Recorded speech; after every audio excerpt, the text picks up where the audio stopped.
Poison 13 once said, Ayoko na sanang sabihin at gawin to. Ang kaso, sumusobra na kayo kaya nababadtrip na ako sa inyo. Di ako magbibigay ng respeto kahit milyon pa ang tinadala niya. Mga mata pobreng nagsasabing spam daw ang pinakatilata nila. Mga namimili pa ng itatae at nabubuhay ng ilang dekadang tanga. Habang ako'y nabibilang sa mga taong namamatay ng dilatang mata.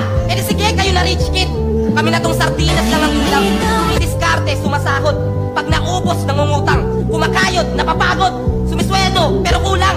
Di naman kasi kami kagaya nyo, mga irresponsableng umaasa sa sustento ng magulang. Hindi marunong tumayo sa sariling mga paa. Mga walang paninindigan. Samantalang ang iba'y nagmimistulang alipin ng paninilbihan. Walang masama sa pagiging mahirap, lalo na kung nagsisikap gaya ko.